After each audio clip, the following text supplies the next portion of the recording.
Peachy's the kind of cat that's like timid and happily spends most of her time kind of sitting in a bed sunbathing.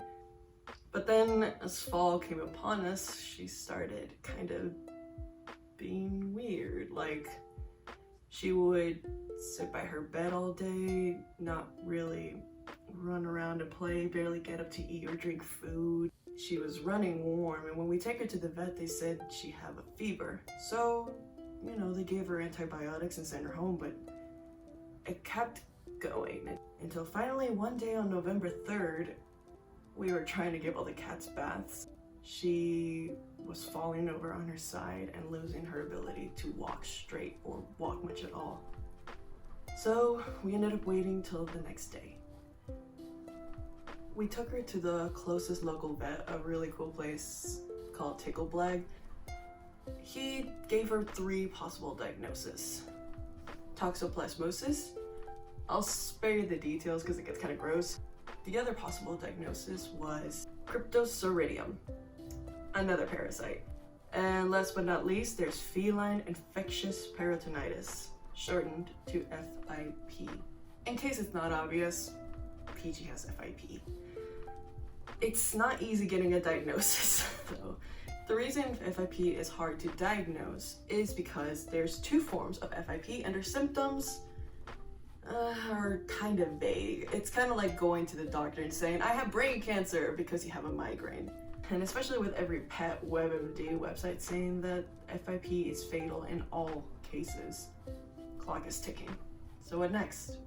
Until recently, developing FIP was a death sentence for cats and kittens, with a mortality rate of 96% if it goes untreated. But that's where the good things start. Thankfully, thanks to modern medicine, we have started to get treatment. The kind of medication we started using, the injections, were specifically the brand called Lucky. So for the sake of keeping her healthy, you know, we give her the injections. This is about 15 millimeters. We usually use 1 millimeter per injection. Unfortunately, we have to give her a lot of medicine, but at this point we have it down to a T. And thankfully, it's just once a day instead of the twice a day. It's hard to give your pet the injection, especially when they're actively fighting you against it. But studies have shown that within 7 days, pets start feeling better. We noticed that within 7 days, she was more present and trying to walk again. Sometimes genetics or circumstances are less than ideal, and cats get sick, but that doesn't mean you give up on them. It's not perfect, but it's helped the hell of a lot. I got Peachy as an emotional support cat. I personally have like a lot of mental health problems, and getting a cat is honestly insanely helpful. When Peachy wasn't doing well, it was really heartbreaking. And one of the main ways that I really could tell that she wasn't feeling good was that she wasn't purring.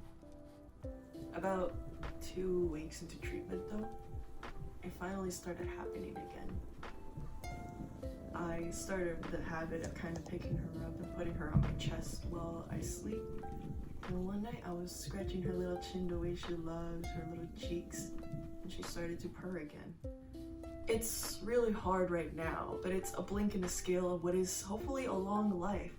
And if that means unfortunately poking her with a needle till she 100% feels better, I'm willing to do what it takes.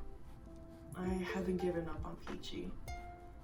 And every day that she purrs upon seeing me, does a little silent chatter or cries, I know that she hasn't given up on me either, as her owner and her friend.